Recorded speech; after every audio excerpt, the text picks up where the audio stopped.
The first one was subtitled The Ultimate Challenge, and taken literally, that's the challenge to supersede all others. There can be no challenge beyond the Ultimate Challenge. And so, a bit naively perhaps, I took the game at its word. And yet, as sure as a cold front in January, it came.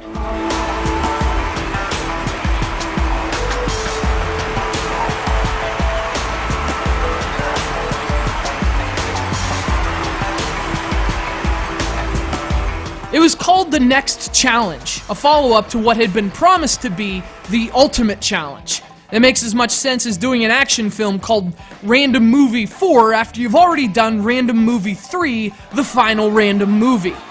As you can probably tell, I've had a problem with this shameless series of snowy shovelware for quite some time. The only thing that bothers me more than awful motion controls is a disregard for semantic continuity. And since its debut in 2007, Winter Sports has excelled at all those things. Crash! Back on track! And pissing me off. This is Winter Sports 3, The Great Tournament. And I don't even know what to say anymore. Finish! If you've been able to spare yourself from the two disasters preceding it, you'll be shocked to learn the Winter Sports games are motion-controlled minigame collections. The template for Winter Sports 3 is largely unchanged. There are 8 sports in the package, all of which use motion, none of which are even remotely entertaining. Now, Winter Sports 3 attempts to disguise its appalling lack of content by tossing in a few different game modes. You can play a single course or an entire cup.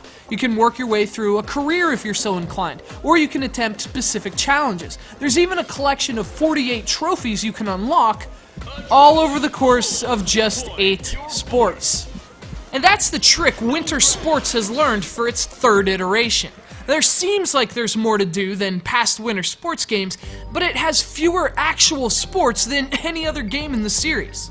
And yet, deception is the least of the game's offenses. Winter Sports 3, like those 2 monumentally bad games to tackle the slopes before it, is an absolute nightmare to control.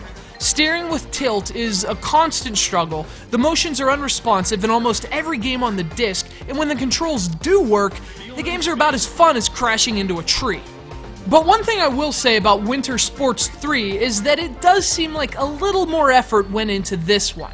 Although effort is certainly a relative term, to its credit, Winter Sports 3 does support online multiplayer.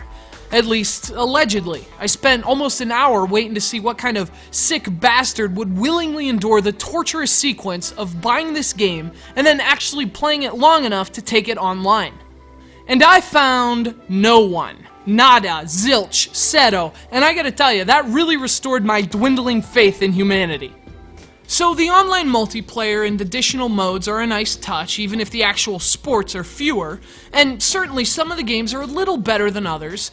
Skiing and snowboarding are probably the game's strengths, for example, but I'm gonna be perfectly honest with you, they don't even come close to being good enough to make this game worth your consideration.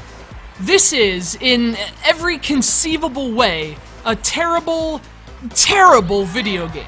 And if there's one positive we can take from the gradual melting of our planet, it's that the very premise upon which Winter Sports 3, The Great Tournament, is built soon won't even exist. And fortunately for all of us, that doesn't exactly bode well for Winter Sports 80 freaking 6.